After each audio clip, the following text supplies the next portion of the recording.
নমস্কার, এই মুহূর্তে আপনারা দেখছেন ওঙ্কার বাংলা। আপনাদের সাথে রয়েছে আমি অপূর্বা। এখন সময় নগর মহানগরে শহরের গুরুত্বপূর্ণ খবরের দিকে তাকাবার। কিন্তু এই মুহূর্তে এমন একটি খবর ওঙ্কার বাংলার কাছে এসে পৌঁছেছে যা নিয়ে এই মুহূর্তে আমি অপূর্বা রয়েছি আপনাদের সাথে। বাংলাদেশ, ভারতবর্ষ, দুই দেশের সম্পর্ক একটা সময় যথেষ্ট ভালো ছিল, কিন্তু এখন রাজনৈতিক চাপানুতরে রয়েছে। কিন্তু সেক্ষেত্রে দাঁড়িয়ে বর্তমানে বাংলাদেশে অনুপ্রবেশকারীদের নিয়ে কিন্তু যথেষ্ট রাজ্য রাজনীতি উত্তপ্ত। একাধারে বাংলাদেশ বলছে যে ভারতবর্ষের সাথে সেখানে অনুপ্রবেশ করার মানুষ নেই, অথচ ভারতবর্ষে বিশেষ করে পশ্চিমবঙ্গে দেখা যাচ্ছে অনুপ্রবেশকারী একাধিক সংখ্যক রয়েছে। কিন্তু এই অনুপ্রবেশকারীরা অনুপ্রবেশ তো করছেন, তারপরে কি করছেন? তারা কি শুধুমাত্র নীতিগতভাবে বসবাস করছেন, নাকি আরো অনেক কিছু করছেন যেগুলি একেবারে অনৈতিক কাজের মধ্যে পড়ে? এমনই একটি ঘটনা নিয়ে এই মুহূর্তে আপনাদের সামনে রয়েছে। বাংলাদেশ থেকে চলে এসেছেন এখানে 17 বছরের বয়সী, 17 বছর থেকে কিছুটা বড় একটি মেয়েকে প্রথমে মেয়ে ডাকছেন, তারপরে তাকে নিয়ে ভারতবর্ষে চলে আসছেন। পরবর্তীতে সেই মেয়েকে বউ বানাচ্ছেন জোর করে, সন্তানের বাবাও হচ্ছেন, আর তারপরে করছেন অকথ্য নির্যাতন। এবং এই বিশেষ অনুষ্ঠান আজকে আপনাদের সামনে নিয়ে এসেছি। আমাদের সাথে রয়েছেন কবিতা বড়াল, যিনি নির্যাতিতা। এই মুহূর্তে তিনি বলতে চাইছেন তার কিছু কথা, যেগুলো শুনতে নারাজ হয়তো প্রশাসনও। তিনি অভিযোগ করছেন যে প্রশাসনের দ্বারস্থ হলেও সেইভাবে সাহায্য পাচ্ছেন না, অথচ তার কাছে জরুরি এবং প্রয়োজনীয় নথিপত্র সবটাই রয়েছে, যা অবশ্যই ভ্যালিড। কিন্তু তাহলে তারপরেও তিনি কেন এত অসহায়, এইভাবে নির্যাতিত হতে হচ্ছে তাকে? আজ শুনবো তার মুখ থেকে কাহিনী। নমস্কার দিদি, আপনি আজকে ওঙ্কার বাংলার কাছে এসেছেন এবং আপনি বলতে চাইছেন আপনার কথা। আমরা আপনার জন্য এই সুযোগ করে দিচ্ছি। এই মুহূর্তে দর্শকরা রয়েছেন, তারা দেখছেন, আপনার কথা শুনছেন। বলুন আপনার কথা, কি হয়েছে ঠিক ঘটনা আপনার সাথে? আমার সাথে খুব খারাপ কিছু হয়ে গেছে। আজকের থেকে না, 2007 সাল থেকে আমার সাথে এই ঘটনাটা ঘটে যাচ্ছে। আমি কোথা থেকে শুরু করব আর কোথায় গিয়ে শেষ করব, আমার ভাষা আজকের স্তব্ধ। কেননা দুদিন আগে 31 তারিখে 1 তারিখে গত 1 তারিখে আমার সাথে খুব নির্মমভাবে একটা ঘটনা ঘটে যায়, যেটা 2007 সাল থেকে শুরু হয়েছে। আমার হাজব্যান্ড মনোরঞ্জন সমাদ্দার, যিনি মনে প্রাণে বাংলাদেশি, যার হলফনামা প্রকাশ করা রয়েছে বাংলাদেশ হাইকোর্টের বরাবরে, যে আমি মনে প্রাণে বাংলাদেশি। 2018 সালে সে হলফনামা প্রকাশ করেছে। তিনি আমাকে 2007 সালে প্রতারণা করে আমার বাবাকে সাথে করে নিয়ে ইন্ডিয়াতে নিয়ে আসে। এখানে এনে আমাকে ভালো একটু থামাবো, যে হলফনামার কথা বলছেন সেই হলফনামার কোনো তথ্য কি আপনার কাছে রয়েছে? হ্যাঁ, অবশ্যই আমার কাছে সেই হলফনামার তথ্য রয়েছে। হলফনামাটা একটু পড়ে শোনাতে চাইবো। আমি মনোরঞ্জন সমাদ্দার, পিতা মৃত উপেন্দ্রনাথ সমাদ্দার, মাতা মৃত কুমুদিনী সমাদ্দার, জন্ম তারিখ 4/5/1960, ইংরাজি, জাতীয় পরিচয়পত্র নম্বর 1960332013344430, শাহ সালামত মোল্লা রোড, পোস্ট নিশাতনগর, টঙ্গী পৌরসভা, থানা গাজীপুর সদর, জেলা গাজীপুর, বর্তমানে বাসা নম্বর 1, Banasree main road, block G, থানা রামপুরা, জেলা ঢাকা, ধর্ম সনাতন, পেশা প্রাইভেট চাকুরি, জাতীয়তা বাংলাদেশি। এই মর্মে হলফনামা পূর্বক ঘোষণা করিতেছি যে আমি বাংলাদেশের স্থায়ী নাগরিক এবং অত্র হলফনামা সম্পাদন করিবার যোগ্য বটে। যে তিনি এই যে হলফনামাটা দিচ্ছেন, এটা যখন দিচ্ছেন সে সালটা হচ্ছে 2018। এই মুহূর্তে আমরা দাঁড়িয়ে আছি 2025 সালে। সেক্ষেত্রে তিনি কিন্তু ভারতের নাগরিক নন, তিনি বাংলাদেশের নাগরিক। এই হলফনামা কিন্তু তার প্রমাণ, তিনি নিজের মুখে সেটা স্বীকার করছেন। দর্শকদের কাছে ধরবো, একটু আমাদের ক্যামেরা পার্সনকে রিকোয়েস্ট করব যে এটা ভালো করে দেখাতে, একটু দর্শকদের দেখাতে। এই হলফনামা কিন্তু মনোরঞ্জন সমাদ্দার তিনি 2018 সালে হলফনামা দিচ্ছেন যে তিনি বাংলাদেশি এবং পাসপোর্ট বাংলাদেশের। এবং সেক্ষেত্রে তিনি যেটা চাইছেন যে ভারত সরকার, তিনি যেটা বলছেন, ভারত সরকার 3 বার তার ভারত গমনের ভিসা প্রদান করেছেন।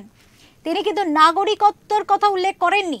ভারত সরকার তাকে নাগরিকত্ব দেয়নি, শুধু ভিসা দিয়েছে। এবার যাব পরবর্তী কথায়। হ্যাঁ দিদি বলুন, যেটা বলছিলেন। হ্যাঁ, এভাবে উনি আমাকে প্রতারণা করে নিয়ে আসে এবং 2009 সালে আমার একটা বাচ্চা হয়। এটা আসে আপনাকে নিয়ে 2007 সালে? হ্যাঁ, 2007 সালে এসে আমাকে বলছে যে তখন আপনার বয়স? তখন বয়স 17 প্লাস 18 এরকম হবে। তো বাংলাদেশে আমরা সেক্ষেত্রে তখন আপনার 18 বয়স হয়নি, না, পরিপূর্ণ হয়নি। তাহলে কিন্তু এক্ষেত্রে আরো একটা বিষয় আসছে, উনি কিন্তু তখনও, কবিতা বড়াল কিন্তু তখনও নাবালিকা, তাকে তিনি নিয়ে আসছেন এই দেশে অবৈধভাবে। এবং এক্ষেত্রে তার বক্তব্য কি ছিল? প্রথম পরিচয় তিনি তখন বাংলাদেশে একটা অস্থায়ী কোম্পানিতে জব করেন। ওই সুবাদে ওনার পরিচিতর মাধ্যমে আমার সাথে পরিচয় হয় যে আমি একটা জব করতে চেয়েছিলাম। উনি বলছে তুমি লেখাপড়া করো মা, তুমি তো আমার মেয়ের বয়সী, তোমার ভালো ব্রেন আছে, আমি তোমাকে লেখাপড়ায় সাহায্য করব। তো ওনার আগে একটা ফ্যামিলি ছিল, ফ্যামিলির সাথে খুব বাজে একটা সম্পর্ক চলছিল, যেটা আমাকে উনি শেয়ার করেছিল যে আমি পারিবারিক এমন অশান্তিতে রয়েছি, আমি বাড়িতে দুটো ভাতও খেতে পারি না। ওনার বউ ধরে ওনাকে মারে, ছেলে ধরে কোপাবে, পাড়ার গুন্ডা পান্ডা দিয়ে ওনাকে প্রচুর হুমকি ধামকা দেয়। তো আমি পারিবারিক অশান্তিতে আছি, তোমার মতো একটা মেয়েকে যদি আমি হেল্প করতে পারি তাহলে আমি একটু হলেও নিজের ভিতরে শান্তি পাবো। তো এটা বলে উনি ঢাকাতে চলে যায়। হঠাৎ ঢাকা গিয়ে উনি আবার 15-20 দিন পরে আমাকে কন্ট্যাক্ট করে, তোমাকে দেওয়া কথা আমি রাখতে পারলাম না, আমি ইন্ডিয়াতে চলে গেলাম। তো উনি ইন্ডিয়ায় চলে আসলো, ভারতে চলে আসলো। চলে এসে 2009 আপনাকে বিয়ে করে? হ্যাঁ, 2007 বিয়ে করে, তারপরে 2009 আপনাদের সন্তান আসে। হ্যাঁ, সন্তান আসে। যখন বিয়ে করে তখন আপনি তো ছিলেন 17 প্লাসে, কিন্তু ওনার বয়স কত ছিল? 53 প্লাস হবে তখন। 53 প্লাস। গুণধর স্বামীর কীর্তি বুঝতেই পারছেন দর্শকরা, শুনবো। অথচ আমার সোসাইটি, আমি যেখানে বনচ্চেরি থাকি, আমি সেখানে 10 বছর পর্যন্ত ডাক্তারি পেশায় আছি। আমাকে জানতে পারবে হয়তো, যখন রিপোর্ট হচ্ছে নিশ্চয়ই এটা জানতে পারবে যে সেখানে আমার কতটা সম্মান। একেবারে ম্যাডাম, এরপরে যখন আপনার স্বামী এখন মানে সে এই সময়ের যখন কথা বলছেন আপনি, তখন তিনি বাংলাদেশে রয়েছেন, আপনাকে নিয়ে রয়েছেন সেখানে, এবং তিনি বাংলাদেশে জব করছেন। তারপরে আবারও কখন উনি ভারতে? উনি টানা 2022 সাল পর্যন্ত বাংলাদেশে উনি থাকেন। এবং সর্বোপরি কথা হয়েছে, আমি শুনতে পেয়েছি এখানে সিএআই যে অ্যাপ্লিকেশনটা উনি করেছেন, সিএএ, এটা উনি অ্যাপ্লিকেশন করেছেন। কি করে করেন? ভারতের নাগরিকই তো তিনি নন। উনি অনেক কাগজপত্র করেছেন, জানি না আমারও করেছেন কিনা, আমি জানি না, এটা আমার জানা নেই। কিন্তু উনি 2000 করোনা যে প্যান্ডেমিক সময়টা আমাদের গেছে, তখন উনি বাংলাদেশে, এবং বাংলাদেশ যে আমাদের মৌলিক যে চাহিদাগুলো থাকে সরকারের কাছে, সেখানে উনি করোনা টিকাও ভোগ করেন 2022 সালের লাস্ট বুস্টার ডোজ। সেই কপিও আমার কাছে রয়েছেন, দেখব সেই কপিটাও আমার কাছে রয়েছে। দর্শকদের দেখাতে চাইব। প্যান্ডেমিক সিচুয়েশনে তিনি বাংলাদেশে ছিলেন, বাংলাদেশের করোনা ভ্যাকসিন নিয়েছেন, এই যে ভ্যাকসিনের সেই পেপার। অথচ তিনি 2022 সালে ভারতবর্ষে এসেছেন এবং তারপর সিএ এর জন্য আবেদনও করেছেন। এই সিএ এর জন্য যে আবেদন করলেন, সেই আবেদন প্রক্রিয়ায় কারা কারা সাহায্য করলেন তাকে, সেটাও কিন্তু প্রশ্ন থাকছে। ম্যাডাম, আবার ফিরে আসবো 2022-এর পরে। হ্যাঁ, তো উনি কি করলো, আমাকে বললো যে আমি কলকাতায় যাব, আমার বাড়িঘর করতে হবে, কিছু টাকা পয়সা দাও আমাকে। তো আমি বলছি আসলে এই বিষয়টা সম্পূর্ণ অবৈধ। হ্যাঁ, যদি ইন্ডিয়াতে গিয়ে থাকতেই হয় বৈধভাবে সব কিছু করো, তাহলে আমার পক্ষে সম্ভব এটা। তো বলছে অনেক মানুষই এরকম থাকে, কজনকে কে ধরে। তো আমার কাছ থেকে বহু টাকা পয়সা নিয়ে আমি এখানে অন্তত 1.5-2 মাসের মতো থেকে টাকা পয়সা দিয়ে দোতলা একটা বাড়ি করা হয় ওখানে। সেই দোতলা বাড়ি থেকে এখন বর্তমানে 10-12। আপনাদের এই বাড়িটা কোন জায়গায়? এটা মুকুন্দপুর নরেন্দ্রপুর থানার আন্ডারে 2 নং সৃজনী পার্ক, খেয়াদাহ যে পঞ্চায়েত রয়েছে ওখানটায়। আরও একবার দর্শকদের কাছে আপনাকে এই অ্যাড্রেসটা বলতে বলবো, একটু যদি বলেন। মুকুন্দপুর এরিয়া, 2 নং খেয়াদাহ পঞ্চায়েতের আন্ডারে পড়েছে, এবং নরেন্দ্রপুর থানা, পোস্ট অফিস ঢালুয়া পাসপোতা। এই যে বাড়ি করলেন, এই বাড়ির যে টাকাটা, একটা দোতলা বাড়ি তৈরি করতে যে পরিমাণ টাকা খরচ হয়, সেটা তো নেহাতি একেবারে 1-2 টাকা নয়।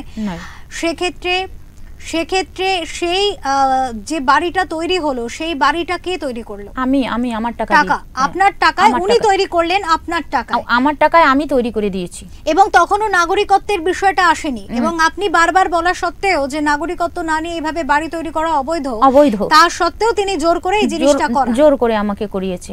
এবং এটা স্থানীয় আমার একটা দাদা রয়েছেন, ওনারা এখন জানি না ওনারা সত্য কথা বলবেন কিনা, হয়তো বলবেন না, কিন্তু আমি জানি কতটা সত্য।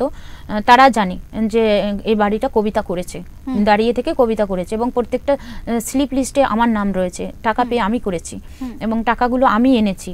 এটা উনি টাকা 32 লক্ষ টাকা আমার বাংলাদেশি মানি এখানে নিয়ে এসেছি, উনি এনেছে আমাকে প্রতারিত করে। তো ওনার স্যালারি ছিল আপনার 34,000। উনি বাড়ি ভাড়া, বাসা, ঘর ভাড়া, খাবার দাবার, স্ত্রী সন্তান লালন পোষণ করে উনি কি করে এখানে একটা বাড়ি করে? আমার প্রশ্ন সেটা। দেন উনি এখানে বেশ ভালো জাকিয়ে ব্যবসা বাণিজ্য করছে, ঘর ভাড়াটারা তুলছে, কিন্তু ছেলেকে এখানে একটি পয়েন্টে ম্যাডাম আটকাবো, ব্যবসা বাণিজ্য করছে বলতে উনি এখানে ব্যবসা করছেন, কাপড়ের বিজনেস করছেন নিজস্ব। হ্যাঁ, মানে নিজস্ব ব্যবসা করেন না কোনো কাপড়ের দোকানে কাজ করেন? নিজের কাপড়ের দোকান, নিজের কাপড়ের দোকানও করে ফেলেছেন এখানে, এবং স্থায়ী কাপড়ের দোকান। দর্শকদের কাছে এই পয়েন্টটাও তুলে ধরবো।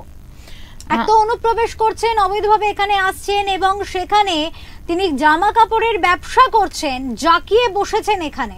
এক্ষেত্রে আবার নিজস্ব ব্যবসা, কোনো দোকানে কাজ করছেন না, তিনি নিজস্বভাবে কাপড়ের ব্যবসা করছেন। দোকানটি কোথায়? দোকানটি 2 নং ক্ষুদিরাবাদী সৃজনী পার্ক, ওই বাড়ির দোতলা বাড়ির নিচেই। দর্শকদের কাছে আরো একবার নামটা জানিয়ে রাখতে চাইবো, মনোরঞ্জন সমাদ্দার। হ্যাঁ, শুনবো আবার।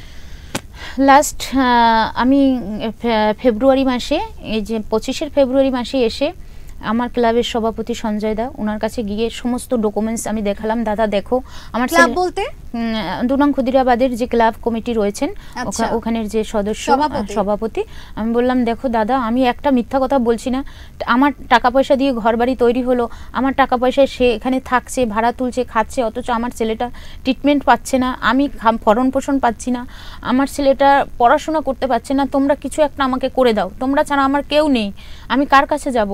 তো ওরা একটা কিছু বুঝিয়ে দেয়, মেনে নেয়। আমি যখন আবার চলে যাই, কারণ আমার তো পেট চালাতে হবে, আমি যখন চলে যাই, সে আবার নতুন করে নতুন স্কিম, নতুন থিম তৈরি করে, প্রতারণার নতুন থিম তৈরি করে। তাতে সহায়তা করেন এই সঞ্জয় সাহাও, সভাপতি, কারণ তিনি ওখানকার যে নরেন্দ্রপুর যে ক্লাবের তিনি সভাপতি, তিনি একাধারে আপনার কথা শোনেন।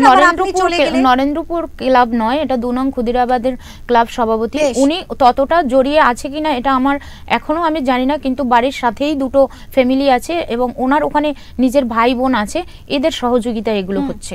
আচ্ছা, মানে এরা প্রচন্ড ভাবে ওনাকে এই করছে, সাহায্য করছে। এই দর্শকদের দেখাতে চাইবো মেডিকেল ভিসা তিনি নিয়ে এসেছেন কবিতা বড়াল, ট্রিটমেন্টের জন্য এসেছেন, এবং এটা কবিতা বড়ালের ভিসা।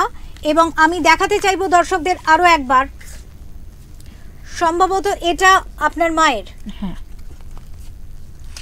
এটি কবিতা বড়ালের মায়ের ভিসা, মেডিকেল ভিসা নিয়ে তারা কিন্তু যথাযোগ্য ভিসা নিয়ে এসেছেন। এটি কবিতা বড়ালের বাবা, তার ভিসা।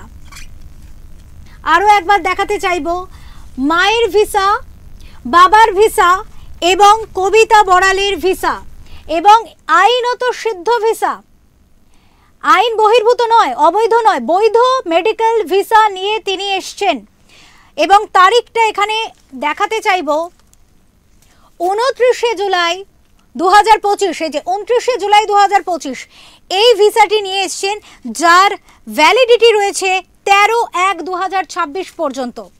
13/1/2026 পর্যন্ত কিন্তু এই ভিসাটা রয়েছে। এই ভিসাটা বৈধ, একেবারেই বৈধ ভিসা নিয়ে তিনি এসেছেন, এবং 29 জুলাই এসেছেন। পরবর্তীতে তার 13/1/2026 পর্যন্ত কিন্তু বৈধতা রয়েছে এই ভিসার। আবারও আসবো আপনার কাছে, এই ভিসাটা নিয়ে আপনি এলেন এবং স্বাভাবিকভাবেই ট্রিটমেন্ট করাবেন যখন নিজের বাড়িতেই থাকবেন। বাড়িতে গেলেন? আমি আমার বাড়িতে আসলাম, আমার 2 দিন আমার কাকার বাড়িতে, বনগা আমার কাকার বাড়িতে ছিলাম। তারপরে আমি আমার বাড়িতে আসি, আসার পরে বাড়িতে প্রথমত উনি দরজা খুলতে চাননি, তারপরে আমার ছেলে বলছে বাবা দরজা খুলো, তো অনেকক্ষণ পরে উনি দরজা খুললো। খোলার পরে আমাদের ঘরে ঢুকতে দেয়নি। উনি যে ফ্লোরটায় থাকেন, মানে আমরা এত কষ্ট করে এসেছি, আমার বাবা মা 64+, মা বাবা 70-68 এরকম হবেন। তো এত বয়স্ক মানুষ আসছে, তাদের সাথে কোনো কথা তো বলেনি। তারপরে উনি যে ঘরটায় থাকেন ওখানে ঢুকতে দেননি, আমাদের দোতলায় উঠিয়ে দিয়েছে। দোতলার অবস্থাটা এমন ম্যাম ছিল, সেখানে হয়তো একটা কুকুরও নিজে শুতে ঘেন্না বোধ করবেন, তো আমরা সেখানে গিয়ে পরিষ্কার পরিচ্ছন্ন করে অনেকটা সময় লাগিয়ে পরিষ্কার পরিচ্ছন্ন করে আমরা সেখানে থাকলাম, এবং রান্নাটা পর্যন্ত আমাদের করতে দিবে না। পরে ছেলে খুব জোর করে বলে, বাবা রান্না করতে দাও, দাদু দিদিমা খাওয়া দাওয়া করবে। তো জোর করে তারপরে দরজাটা খুলে আমরা রান্না করলাম প্রথম দিন। দ্বিতীয় দিন আমি একটা গুরুত্বপূর্ণ কাজের জন্য নিকটবর্তী মার্কেটে যাই। মার্কেট থেকে যখন ঘুরে এসে বাড়িতে আসি, আমার মা টের পাচ্ছেন যে বলছে নিচে 3-4টা মহিলার সাথে দাঁড়িয়ে বলছে যে আগে ওর বাবা মাকে কেলাবো, তারপর ওকে, ও তো এবারে শেষ, প্রত্যেকবারে এসে এসে আমার সাথে এরকম করে, ও তো এবারে শেষ। তারপরে আমি বললাম, আমার হাজব্যান্ডের কাছে গেলাম যে তুমি কি এ ধরনের কোনো কথা বলেছো? বলছে হ্যাঁ বলেছি। তো আমি বলছি ঠিক আছে, আমি বাবা মাকে ডাকছি, মারো তাকে। তো পরে উনি তাড়াতাড়ি ওনার দোকানে গ্লাস লাগানো আছে, গ্লাস লাগিয়ে ভিতরে ঢুকে গেছে। তো আমি বলছি গ্লাসটা লাগিয়ে দিলে কেন, খোলো, মারবে নাকি, মারো তাহলে। তো আমার মা বলছে যে বাবা তুমি কেন এরকম করছো, মানে উত্তপ্ত বাক্য বিনিময় একটা তখন থেকে উনি করছিলেন প্রচন্ড ভাবে, প্রচন্ড মানে আগ্রাসী একটা ওনার চেহারা হয়ে গেছে। তো আমার মা বললো যে বাবা কেন এরকম করছো। তখন আমার মাকে তুই তাকারি করে কথা বলছে, বাজে বেয়াদব মহিলা, তুই বেশি কথা বলবি না। মানে এখানে কি আমি যে ভাষাগুলো বলতে পারি? হ্যাঁ, আপনি আপনারটা বলতেই পারেন। হ্যাঁ, বলছে তুই যেরকম একটা অসভ্য 2 নম্বর মেয়ে ছেলে, তোর মেয়েদেরকেও এরকম তুই বানিয়েছিস, নিজে ব্যবসা করে খাস আর মেয়েদেরকে। বেশ এই ধরনের একটা নোংরা ভাষা, এবং আমরা বুঝতেই পারছি, আমাদের দর্শকরাও বুঝতে পারছেন, অত্যন্ত অশালীন ভাষায় আক্রমণ করছিলেন। তখন আমার ওই মান্তা নামে যে মেয়েটা আমার বাবাকে গিয়ে কলার ধরে মানে প্রচণ্ডভাবে ঘুষাঘুষি শুরু করে, মার কাপড় চোপড় টেনে ছিঁড়ে ফেলে। আমি পরিস্থিতি খুব খারাপ দেখে আমি দরজা খুলে আমার ছেলে মা বাবা এদেরকে নিয়ে ঘরে ঢুকে যাই। ঘরে ঢুকে গেটের তালা লাগিয়ে দিই, তালা লাগিয়ে আমরা দোতলায় চলে যাই। দোতলায় গিয়ে ক্লাব সিকেলের তালা আমাদের কাছে নেই, যেহেতু আমি ওখানে থাকি না। তো মনোরঞ্জন কি করলো, তালাটা খোলার সহযোগিতা করে, ওদেরকে চাবি দিয়ে দেয়। চাবি দিয়ে দেওয়ার পরে অন্তত 1 থেকে 150 লোক উপরে ওঠে ম্যাম এমনভাবে বেদম পিটান শুরু করে আমাদেরকে, যেটা হয়তো কোনো কসাই যদি গরু কাটতে যায় তখন এরকম মারে না। আমার বাবাকে চোখে ঘুষি দিয়েছে, চোখের মণি ঘুরে গেছে, দাঁত এটা নড়ে পড়ে গেছে। আমার মায়ের বুকের 2টো পাঁজর ফ্র্যাকচার হয়ে গেছে, সেখানেই অচেতন হয়ে গেছে। আমার ছেলেকে থাপ্পড় মেরেছে, চোখ ফুলে চোখের কর্নারে রক্ত জমে গেছে। আর আমার চুলগুলো এমনভাবে টানছিল যে শুকনো পাতার মরমর আওয়াজ হয় না, আমার মাথার ভিতরে মরমর আওয়াজ হচ্ছে যে আমার মাথায় কি হচ্ছে। এক পর্যায়ে আমি আর কিচ্ছু টের পাচ্ছি না, আমাকে যে কিভাবে মারধর করছে, কি হচ্ছে আমার উপরে আমি কিচ্ছু টের পাচ্ছি না, পুরো অবশ হয়ে গেছে আমার। তারপরে আমার কানের দুল, হাতের বাঁধানো শাখা, তারপরে আমার ব্যাগের ভিতরে টাকা, আমার ব্যাগটা আমার কাছেই ছিল, ব্যাগের ভিতরে টাকা ছিল, যেহেতু আমি ডাক্তার দেখাতে এসেছি, প্রায় 50,000 টাকার উপরে টাকা ছিল। তারপর আমি একজন হোমিওপ্যাথিক ডাক্তার, আমি সফটওয়্যারের রোগী দেখি। আমার স্যামসাং S20 Ultra 3 একটা ফোন ছিল। মনোরঞ্জন এবং ওই পাশের বাড়ি সবিতা হালদার আছে, তিনি বলছে মনোরঞ্জন দাদা তুমি ফোনটাকে কেন নিচ্ছ না, ফোনটা এখনো রাখছো কেন, ফোনের ভিতরেই তো সব ডকুমেন্টস রয়েছে। ওরা জোর করে ফোনটা আমার নিয়ে চলে গেল এবং আমার কাছে যা কিছু ছিল সব কিছু নিয়ে চলে গেল। তখন আমি এখানে একটু থামাচ্ছি, দর্শকদের কাছে আবারও যাব। একদম মারধর করা হয়েছে, বেধড়ক মারধর করা হয়েছে। 64 বছরের ঊর্ধ্বে একজন ভদ্র মহিলা, তার মা এবং তার বাবা 70 বছরের কাছাকাছি, তাদেরকে এরকম বেধড়ক মারধর করা হয়েছে এবং কবিতা বড়ালকেও এমনভাবে মারধর করা হয়েছে। দিদি ক্ষমা করবেন, কিন্তু যেহেতু দর্শকদের আমাকে তুলে ধরতে হবে তাদের কাছে আপনার কথা, আপনাকে কিভাবে মেরেছে সেই চিহ্নগুলো যেগুলো এখনো রয়েছে আপনার ঠোঁটের ভেতরে, আপনি দেখাচ্ছিলেন আমাকে, একটু দেখাতে চাই। আজকে 4 দিন হয়ে গেছে, তারপরেও দেখুন এই যে, একটু দেখুন, দর্শকদের দেখাবো কিভাবে এই ধরনের বিষয়গুলো। তো এই ধরনের পরিস্থিতি, কিন্তু এই ধরনের এখানে তারপরে একটু ক্যামেরা পার্সনকে একটু দেখাতে বলবো। দেখুন কিভাবে এগুলো নকের আঁচড় আমাকে চেষ্টা করেছিল আরজি করের মতন ধর্ষণ করে বাবা মায়ের সামনে। আমার হাঁটুর কোনো জায়গায়, এইসব জায়গায় কালশিটে হয়ে গেছে পুরো। পিছনে ডক্টর নিজে জামা খুলে দেখেছেন সরকারি হাসপাতালে। পিছনে পুরো আমার পিছনে কিচ্ছু ছিল না, আমার প্যান্ট জামা কিচ্ছু ছিল না, সব কিছু ছেঁড়া ছিল। তো আমার মাকে রড দিয়ে পিটিয়েছে, রড পিছনে ঢুকে গেছে ঘাড় এইখানটায়। এইগুলোর জন্য আপনারা যে ট্রিটমেন্ট নিয়েছেন, সরকারি হাসপাতাল থেকে ট্রিটমেন্ট নিয়েছেন, এবং সেক্ষেত্রেও বৈধ কাগজপত্র রয়েছে যে কিভাবে তাদেরকে বেধড়ক মারধর করা হয়েছে।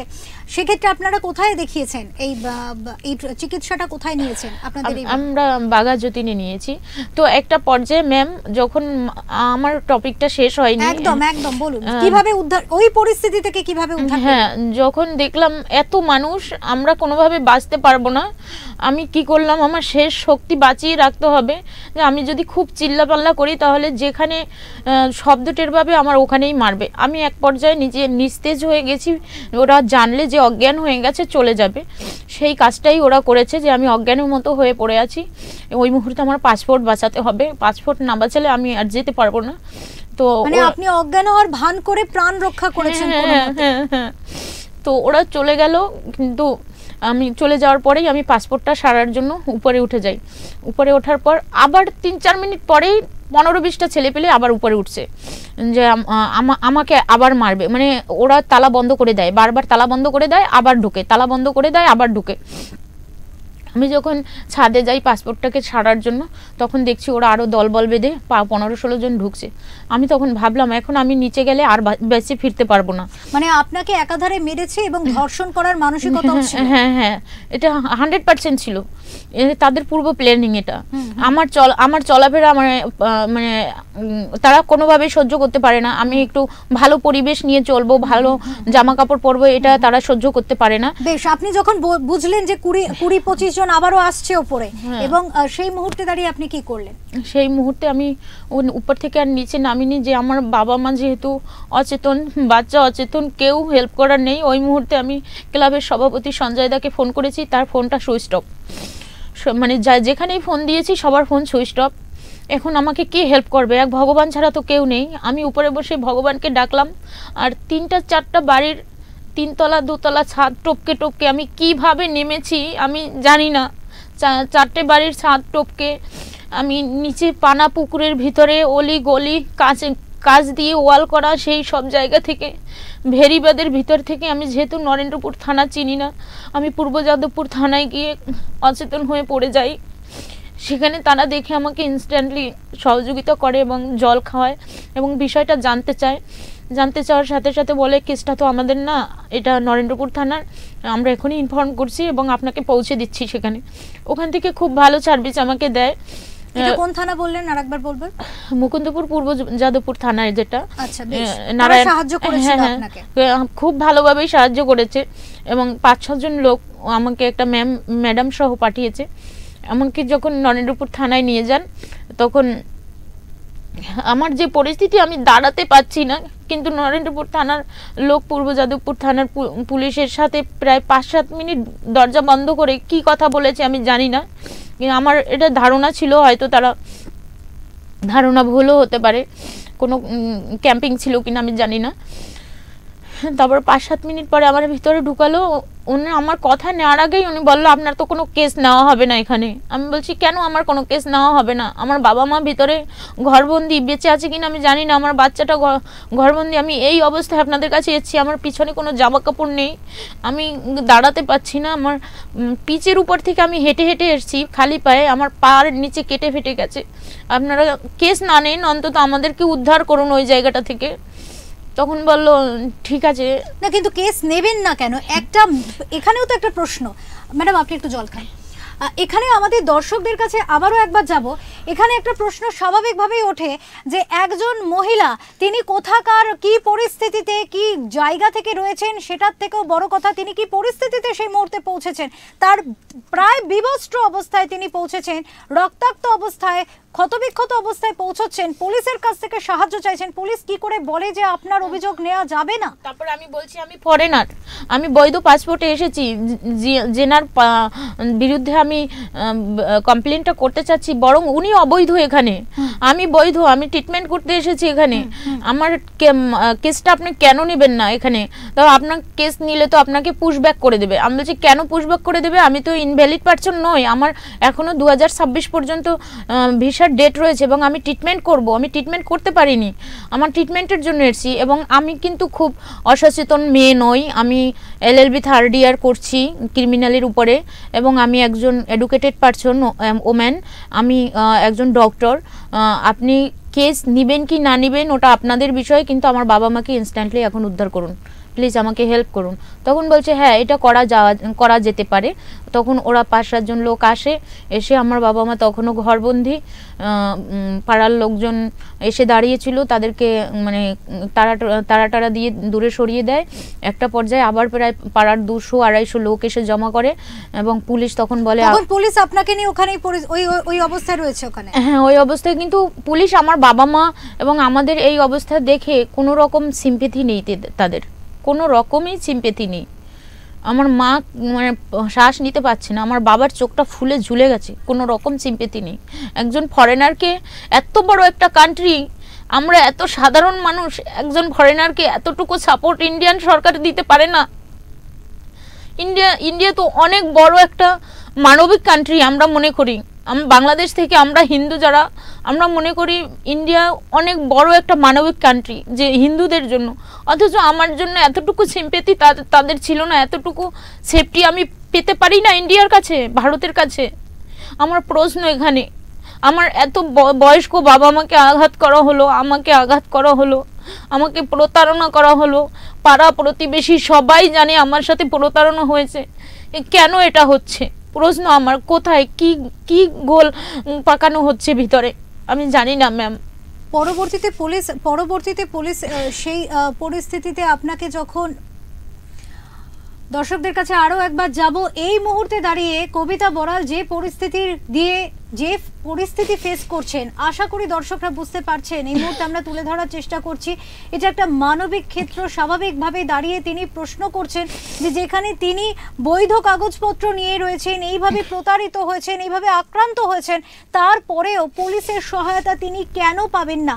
এই মুহূর্তে একজন অসহায় নারী এই প্রশ্ন ছুড়ে দিচ্ছে, অসহায় হিন্দু নারী, সেক্ষেত্রে কিন্তু অসহায় একজন নারী তিনি প্রশ্ন করছেন, আমার এই নাক মুখ এগুলো সব পেটানের কালছিটে দাগ, নাকের এখানে ঘা মেরেছে, ফুলে গেছে একেবারে। আপনার নাকটা আমি দেখছিলাম প্রচন্ড ভাবে ফুলে গেছে, এগুলো সব পেটানের দাগ। এগুলো আমি হা করতে পারি না, এর বেশি হা করতে পারি না, এমন ভাবে পিটিয়েছে।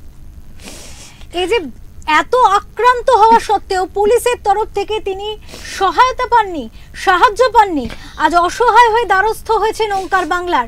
সেক্ষেত্রে আমাদের সত্যি আমরা দর্শকদের কাছে তুলে ধরতে চাইবো এবং যারা প্রশাসনের কাছে তুলে ধরতে চাইবো, এই ধরনের একটা পরিস্থিতি কি করে কলকাতার বুকে সম্ভব। এই মুহূর্তে আমরা লালবাজারের সাথে সরাসরি যোগাযোগ করেছি, আমরা একটু কথা বলবো লালবাজারের পুলিশ প্রশাসনের সাথে, আধিকারিকের সাথে কথা বলবো। হ্যালো, শুনতে পাচ্ছেন? লালবাজার থেকে বলছেন, হ্যালো। লাইনে থাকুন ম্যাম। আমরা কথা বলার চেষ্টা করব লালবাজারের সাথে। হ্যালো লালবাজার, হ্যালো লালবাজার, আমাদের লাইনে থাকতে বলেছেন, আমরা লাইনে থাকবো এবং আমরা কথা বলার চেষ্টা করব প্রশাসনের তরফে। হ্যালো, লালবাজার থেকে বলছেন, হ্যালো, লাইনে আছেন? বেশ, আমরা একটু অপেক্ষা করব, আমাদের লাইনে থাকতে বলেছেন, আমরা একটু অপেক্ষা করব, তবে আমরা ভরসা রাখি প্রশাসনের ওপর। দিদি, আমরা চেষ্টা করছি আপনাকে কথা বলিয়ে দেওয়ার জন্য।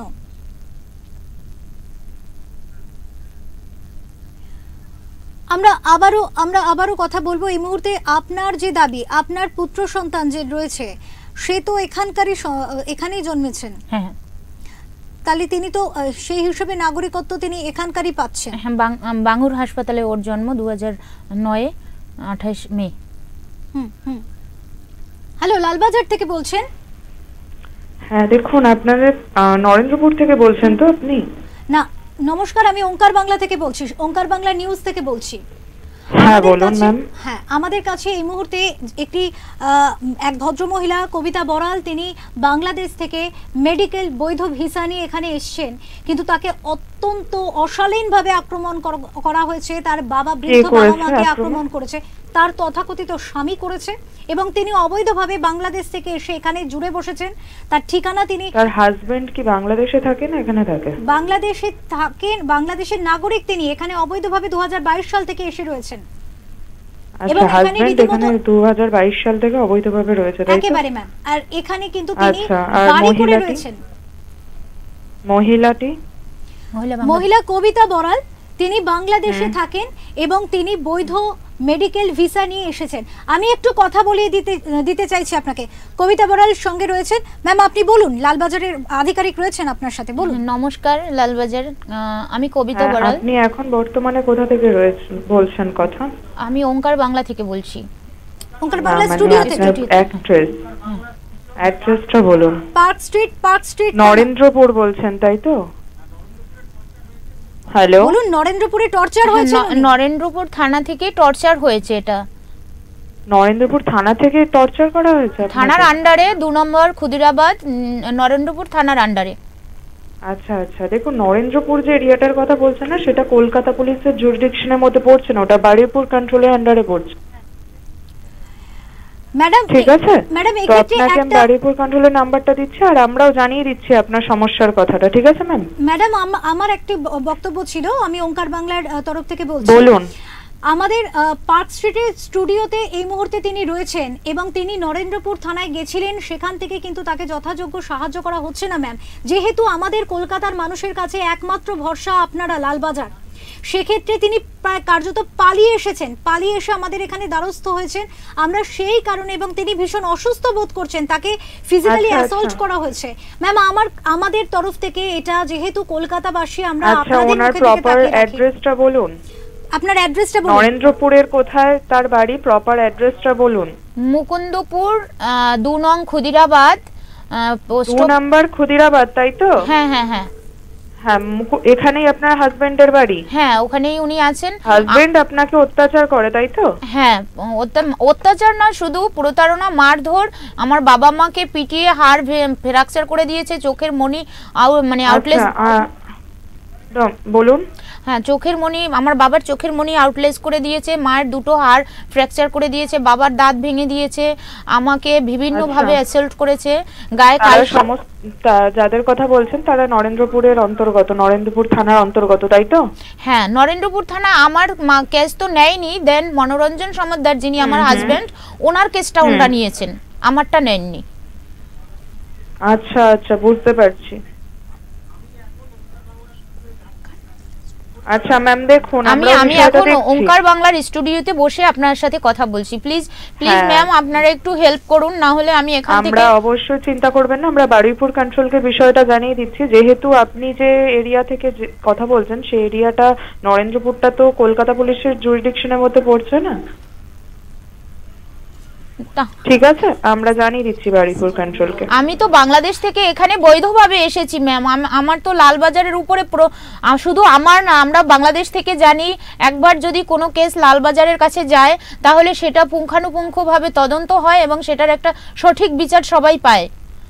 আমরা এটা বাংলাদেশ থেকে জানি, এবং বাংলাদেশ থেকে ইন্ডিয়াকে, আমরা হিন্দু যারা রয়েছি, প্রচণ্ডভাবে আপনাদের উপরে আমরা ভরসা করে থাকি, আছি এবং ভরসা পাই আপনাদের কাছে।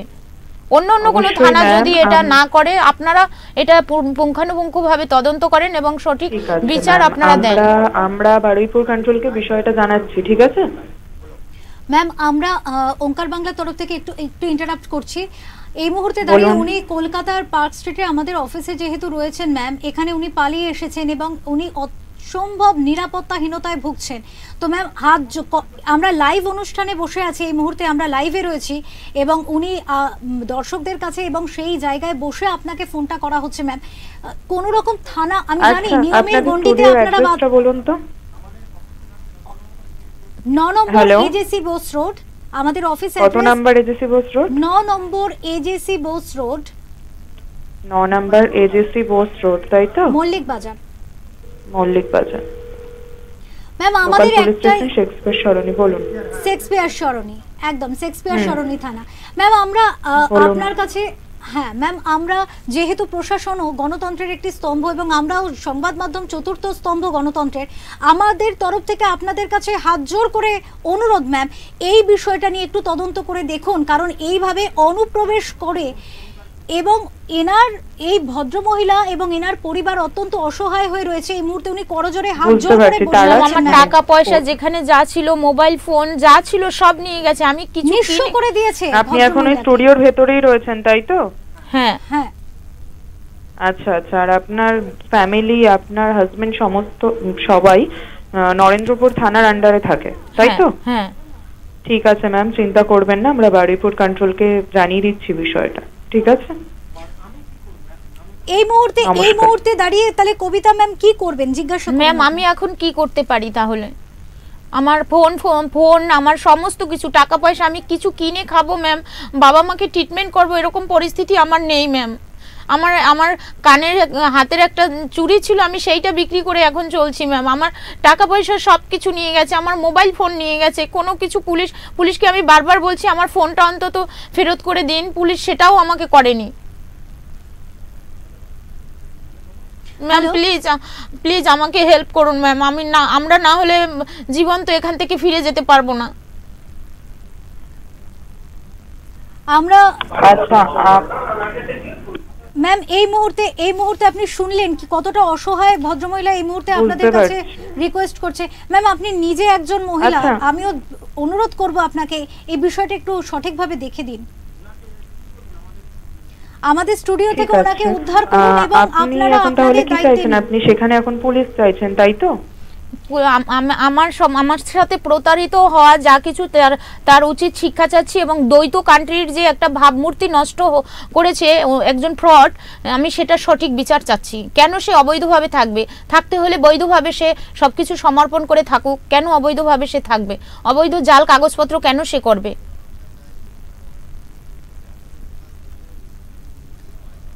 ম্যাম প্লিজ আমাকে হেল্প করুন, আমার বাচ্চাকে হেল্প করুন, আমার বাবা মাকে হেল্প করুন। আমরা ওখানে পুলিশ পাঠাচ্ছি, আপনি ফোনটা ফ্রি রাখুন, ঠিক আছে?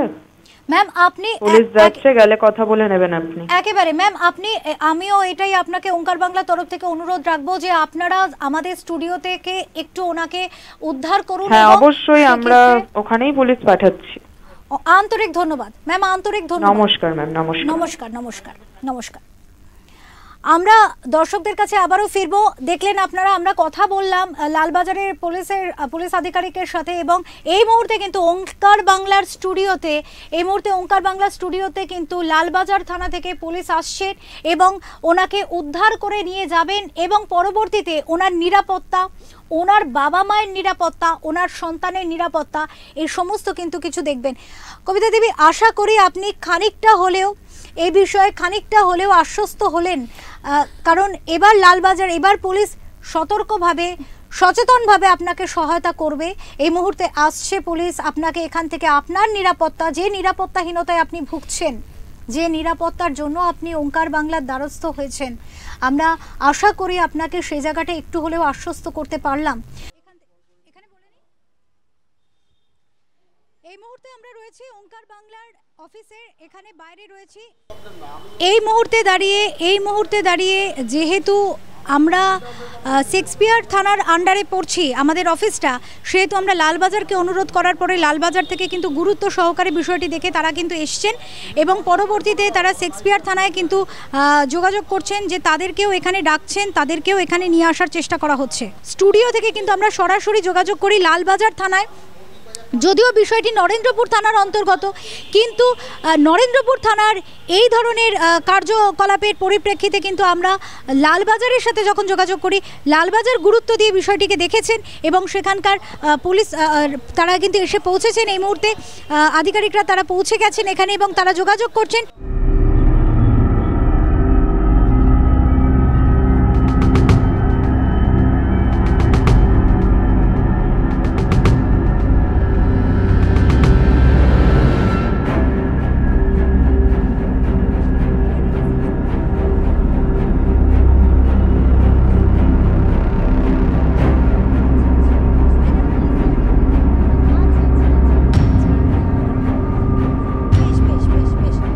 এই মুহূর্তে ওঙ্কার বাংলার অফিসে কিন্তু পৌঁছে গিয়েছে পিসিআর, পুলিশের তরফ থেকে যে পিসিআর এর টিম রয়েছে। 100 ডায়াল যেহেতু করা হয়েছিল, 100তে ডায়াল করে এই আবেদন করা হয়েছিল, সেহেতু কিন্তু ইতিমধ্যেই পৌঁছে গিয়েছেন তারা এবং এখানে ভেতরে আছেন ম্যাম। যেহেতু আমাদের এই একটি মহিলা ঘটিত এই খবরটি রয়েছে, এই ঘটনাটি ঘটেছে, সেহেতু কিন্তু মহিলা পুলিশও ইতিমধ্যেই এসে পৌঁছেছে। পুলিশের আরও টিম আসছে এই মুহূর্তে। আমরা সরাসরি লাইভে দেখাচ্ছি, লাইভ তুলে ধরছি আপনাদের সামনে। আমরা ভেতরে যাব এবং এই বিষয় নিয়ে কথা বলতে চাইব। স্যার এদিকে, স্যার আসুন, এক মিনিট।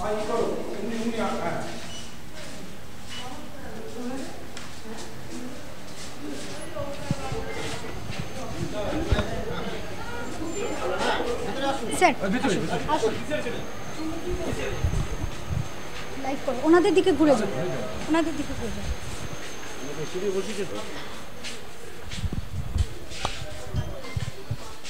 আমরা সরাসরি পৌঁছে যাব স্টুডিওতে, যেখানে আমরা এই অনুষ্ঠানটি করছিলাম এবং সেখানে আমরা নিয়ে গিয়ে যাব এবং আমরা কথা বলবো। বেশ, আমরা বেশ, আপনারা এখানে আসুন, আমরা দেখে নিচ্ছি। কবিতা ম্যাডামকে একটু ডাকবো, আসুন ম্যাম। এই মুহূর্তে আপনার সামনে রয়েছে প্রশাসন, আপনি আপনার বক্তব্য বলুন। আপনার যা বক্তব্য আছে আসুন, আমি আপনার যে বক্তব্য আমরা রেকর্ড করব, করে যা অবস্থা নেওয়া হবে। আসুন।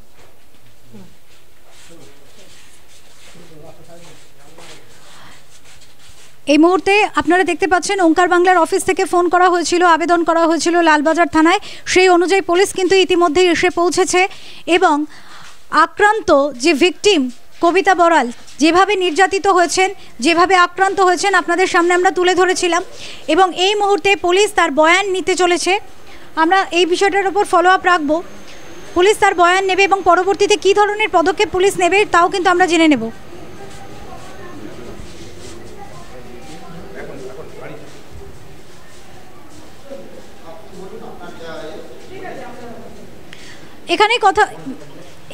এখানেই কথা হবে এবং আমরা এই বিষয়টাকে যেহেতু ফলো আপ করেছি আমরা দেখব। ম্যাম, ওনার সাথে কথা এখানে একটু বলুন, কারণ আমরা যেহেতু আপনাদেরকে ইনফর্ম করেছি সেহেতু আমাদের সামনে একটু, আমাদের দর্শকদের সামনে এই বিষয়টা রাখতে হবে ম্যাম, এটা রিকোয়েস্ট।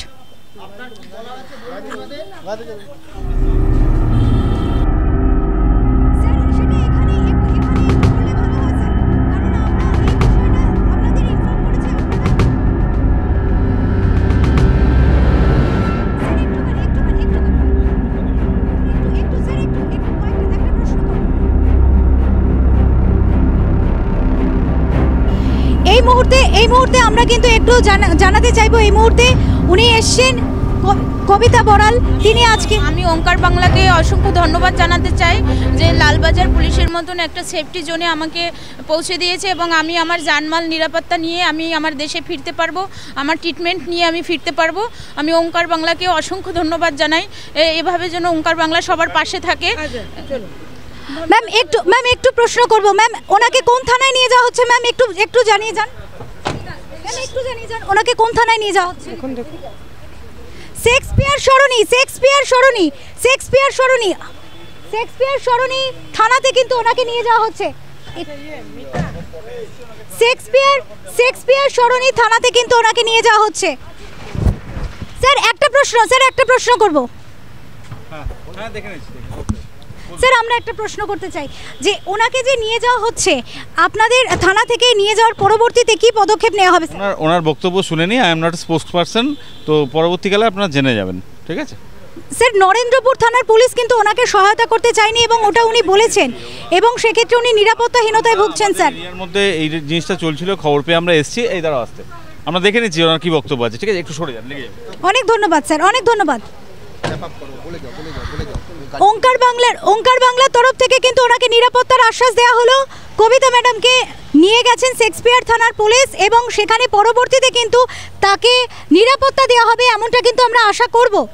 এই মুহূর্তে আপনারা দেখতে পাচ্ছেন কবিতা বড়াল, তিনি নিরাপত্তাহীনতায় ভুগছিলেন। বাংলাদেশ থেকে আসা একজন অসহায় মহিলা, যিনি তারই স্বামীর হাতে আক্রান্ত হয়েছেন এবং শুধু স্বামী নয়, নরেন্দ্রপুর এলাকায় নরেন্দ্রপুর এলাকায় প্রায় 1.5 শতাধিক মানুষ তাদেরকে কিন্তু যেভাবে নির্যাতন করেছে সেই ছবি এবং সেই বক্তব্য, তার বয়ান কিন্তু আমরা তুলে ধরেছি। এই মুহূর্তে আমরা ফোন করেছিলাম, 100 ডায়াল করেছিলাম, সেখানে পিসিআর টিম এসেছিল। পাশাপাশি যেহেতু আমাদের অফিস শেক্সপিয়ার থানার আন্ডারে পড়ে, সেহেতু শেক্সপিয়ার থানার পুলিশ কিন্তু এখানে এসছে এবং আমরা দেখলাম যে আমরা সেখানে তুলে দিলাম। এবং আমাদের যিনি এডিটোরিয়াল চিফ রয়েছেন, এডিটোরিয়াল চিফ বিপ্লব দাস রয়েছেন, বিপ্লব দাস কিন্তু যথেষ্ট তৎপরতার সঙ্গে ফোন করেছিলেন।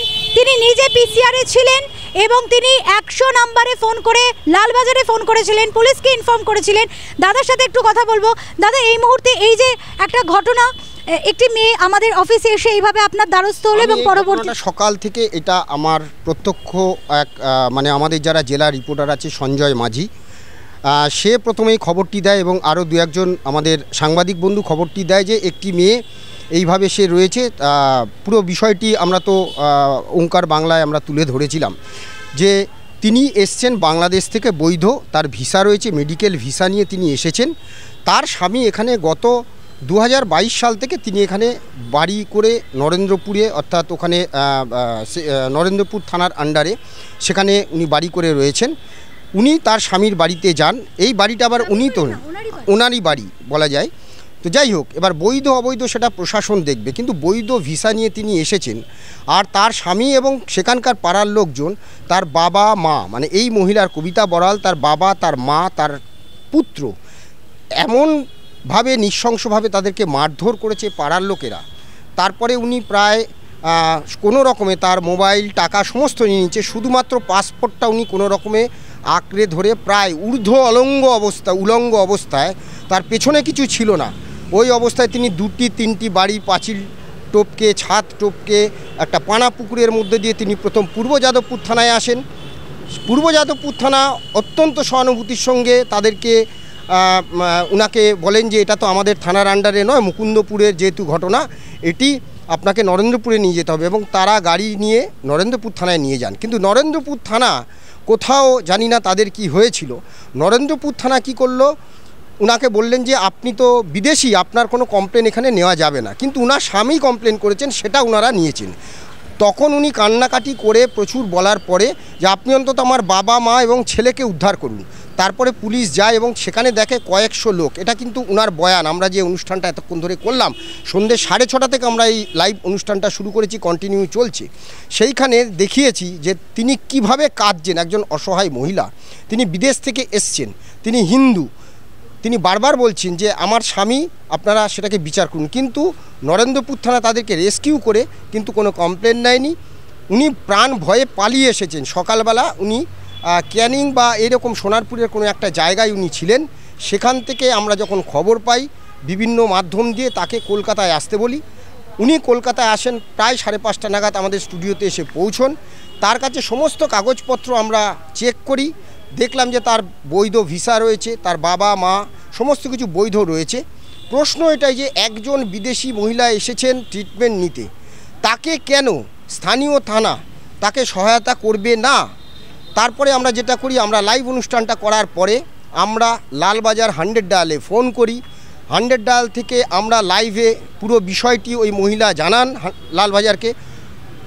ধন্যবাদ কলকাতা পুলিশকে যে ওঙ্কার বাংলার এই যে লাইভ অনুষ্ঠান থেকে লালবাজার যে তৎপরতার সঙ্গে, প্রশাসন যে তৎপরতার সঙ্গে আজকে কাজটা করলো, ওখান থেকে ওরা বিভিন্ন জায়গায় ইনফর্ম করেন। এবং এই মহিলার কাছে যেহেতু কোনো মোবাইল নাম্বার ছিল না, তার ফলে আমার নাম্বারটা সমস্ত জায়গায় দেওয়া ছিল। লালবাজারে 100 ডায়ালে ফোন করার পরে আমি এতগুলো বিভিন্ন জায়গা থেকে প্রথম ফোন পাই নবান্ন থেকে। ধন্যবাদ প্রশাসনকে। নবান্ন ইনফর্ম করে ভবানীপুর থানাকে, সেখানে কারণ যেহেতু অসুস্থ, SSKM-এ ফোন করা হয় তারা সমস্ত জায়গায়, এবং তারপর আমাদের শেক্সপিয়ার সরণি থানা, ভবানীপুর থানা, সমস্ত জায়গা থেকে আমাকে ফোন করা হয়। আমরা তখন বলার পরে কিন্তু তারপরে আমাকে যেটা ফোন করেন যে নরেন্দ্রপুর থানা থেকে, তখন নরেন্দ্রপুর থানা মিউ মিউ করে বলছেন কিছুক্ষণ আগে যখন কলকাতা পুলিশ এসে পৌঁছয়, তখন নরেন্দ্রপুর থানা আমাকে বলছে না না ওনাকে তো আমরা রেস্কিউ করেছি, আমরা বলেছিলাম আপনি কমপ্লেন করুন, উনি কমপ্লেন দেননি, উনি তো অনলাইনে কমপ্লেন করতে পারতেন, এরকম নানান কথা বলছে। তো আমি একটা কথাই বললাম যে দেখুন আমরা প্রশাসনের কাছে আমাদের কর্তব্য ছিল, গণতন্ত্রের চতুর্থ স্তম্ভ হিসেবে আমাদের যেটা কর্তব্য আমরা সেই কর্তব্য পালন করেছি, প্রশাসনকে জানিয়েছি এবং লালবাজার তৎপরতার সঙ্গে কলকাতা পুলিশ এখনও যে স্কটল্যান্ড ইয়ার্ড পুলিশের সঙ্গে যে তুলনা করা হয় আজকে সেটা দেখিয়ে দিল। অত্যন্ত তৎপরতার সঙ্গে প্রশাসন আমাদের এই স্টুডিও থেকে এসে এই ভদ্রমহিলাকে রেস্কিউ, কবিতা বড়ালকে রেস্কিউ করে নিয়ে গেছেন। আমরা নরেন্দ্রপুর থানাকেও ইনফর্ম করেছি যে আপনারা যদি কিছু করতে হয় ওনাকে নিয়ে যান। আমরা আশা করব যে ভদ্রমহিলা এখন যে অবস্থায় আছে এবং যে ট্রমাতে তিনি চলে গেছেন, তার মুখ ফুলে গেছে, নাকের অবস্থা ভালো না, তিনি হা করতে পারছেন না, মানে এত কান্নাতে তিনি কাঁদছেন। তো সেই জায়গা থেকে আজকে আমরা ধন্যবাদ জানাবো প্রশাসনকে যে আমাদের ওঙ্কার বাংলার মাধ্যমে এই ভদ্রমহিলা, তিনি বিদেশি কিন্তু তিনি আজকে যেন তার যে সঠিক বিচার, সেই সঠিক বিচারটা যেন তিনি পান, এটাই আমরা আশা করব। এবং আমরা আশা করব এটাও যে তিনি একেবারে নিরাপদভাবে তার সন্তানকে নিয়ে, তার বাবা মাকে নিয়ে তিনি সুস্থ থাকবেন, সুস্থ অবস্থায় কিন্তু তার দেশে ফিরতে পারবেন। করা হচ্ছে বারবার, আমি দেখছি নরেন্দ্রপুর থানা থেকে ফোন করা হচ্ছে, আমরা চেষ্টা করছি, ফোনটা কেটে গেছে, আমি নিচ্ছি, আমাকে বারবার করে ফোন করছিল নরেন্দ্রপুর থানা থেকে। আমি শুনি যে নরেন্দ্রপুর থানার বক্তব্য।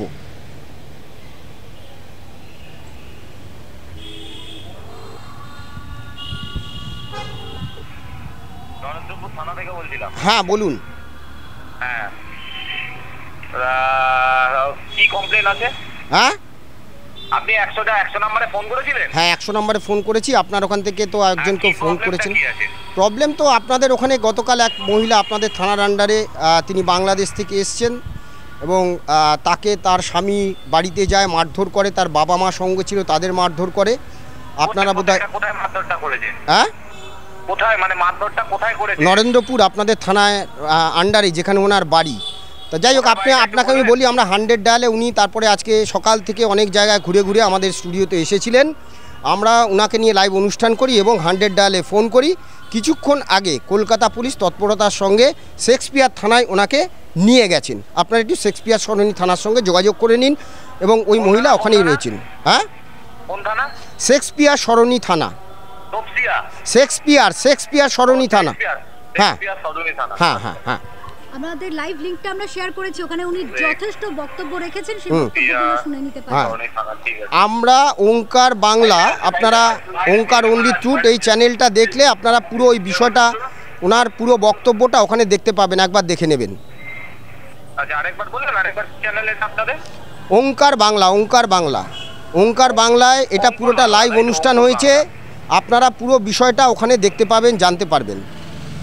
আচ্ছা, ওরা স্বামী মানে মারধর করেছে, এটা নিয়ে হচ্ছে বিষয়, তাই তো? হ্যাঁ হ্যাঁ হ্যাঁ হ্যাঁ, বেধড়ক মারধর, মানে মারধর শুধু নয়, এটা কিন্তু আপনার কিছুক্ষণ আগে আপনার নরেন্দ্রপুর থানা থেকে একজন ফোন করেছিলেন, উনি বললেন হ্যাঁ আমরা তো ওনাকে কালকে নিয়ে এসেছিলাম, কিন্তু নিয়ে আসলে তো হবে না, মানে ওনার যা অবস্থা, ওনাকে হাসপাতালে ভর্তি করানো, ওনার বাবার মায়ের বলছে দুটো পাঁজর ভেঙে গেছে, ছেলের ওনার বাবার মণি, চোখের মণি নড়ে গেছে, এমনভাবে মারধর করা হয়েছে। যাই হোক, আপনারা একটু দেখে নিন প্রশাসনের তরফ থেকে। ধন্যবাদ। আমরা দেখলাম কিভাবে একটি অসহায় মহিলা, তিনি বাংলাদেশ থেকে এসেছিলেন চিকিৎসার জন্য, কিন্তু এখানে তার তথাকথিত স্বামীর যে নির্যাতনের শিকার তিনি হয়েছেন, যেভাবে আক্রান্ত তিনি হয়েছেন এবং পরবর্তীতে তিনি নিরাপত্তাহীন বোধ করেছেন প্রশাসনের দ্বারস্থ হয়ে। নরেন্দ্রপুর থানার পুলিশ আশ্চর্যজনকভাবে নরেন্দ্রপুর থানার পুলিশ সেখানে গেছেন, তার স্বামীর বাড়িতে পৌঁছেছেন এবং সেখানকার যে ক্লাব, নরেন্দ্রপুরের আন্ডারের যে ক্লাব, সেই ক্লাবের সঞ্জয় সাহা নামক সভাপতি, সেখানকার সঞ্জয় সাহার সাথে কথা বলার পরেই আশ্চর্যজনকভাবে পাল্টে গিয়ে আক্রান্ত মহিলাকেই উল্টে বলেছেন যে বেশি কথা বললে ঠ্যাং ভেঙে দেব, যান ভেতরে গিয়ে বসে থাকুন, এই ধরনের মন্তব্য করে। পরবর্তীতে নিরাপত্তাহীন হয়ে তিনি কি করবেন দিশা না পেয়ে ঘুরতে ঘুরতে এবং মানুষের মুখে শুনে আমাদের এই এক প্রতিনিধি সঞ্জয় মাঝি তার দ্বারস্থ হয়েছিলেন এবং তারপরে কিন্তু ওঙ্কার বাংলার অফিসে এসেছেন এবং সেখানে তিনি নিরাপদ বোধ করেছেন। এখান থেকে আমরা লাইভ অনুষ্ঠানে গেছি, তাকে নিয়ে তার বক্তব্য আমরা দর্শকদের মধ্যে তুলে ধরেছি। পরবর্তীতে কিন্তু আমরা পুলিশকে ইনফর্ম করেছি এবং আপনারা দেখলেন যে পুলিশ এসেছিল। লালবাজার তৎপরতার সাথে কিন্তু বিভিন্ন জায়গায় খবর পৌঁছেছে, যার কারণে আমাদের যিনি এডিটোরিয়াল চিফ রয়েছেন বিপ্লব দাস, তার কাছে নবান্ন থেকে পর্যন্ত ফোন এসছে। পরবর্তীতে শেক্সপিয়ার থানার পুলিশ কিন্তু তারা এসছেন, পুলিশ স্টেশনের পুলিশ, এবং পরবর্তীতে দেখা গেল কবিতা বড়ালকে তারা নিয়ে গেলেন। আমরা আশা করব যে পুলিশ প্রশাসন এর তদন্ত করবেন সঠিকভাবে, নির্যাতিত একজন মহিলাকে নিরাপদ অনুভব করাবেন, নিরাপত্তা দেবেন তার পরিবারকেও, এবং আশা করি তিনি সুস্থভাবে নিজের প্রাণ ভালোভাবে নিয়ে তিনি জীবিত অবস্থায় এবং সুস্থ অবস্থায় বাংলাদেশে ফিরে যেতে পারবেন, এমনটা আশা কিন্তু আমরা প্রশাসনের কাছে রাখব। ওঙ্কার বাংলার তরফ থেকে এই ধরনের কর্মকাণ্ড আবারও চলবে, যেখানে অপরাধ হবে সেখানে প্রতিবাদ হবে, এবং সেই প্রতিবাদীর পাশে কিন্তু থাকবে ওঙ্কার বাংলা। দেখতে থাকুন ওঙ্কার বাংলা। এই মুহূর্তে অপরূপা, ক্যামেরায় রবিদার সাথে অপরূপা কাঞ্জিলাল, ওঙ্কার বাংলা।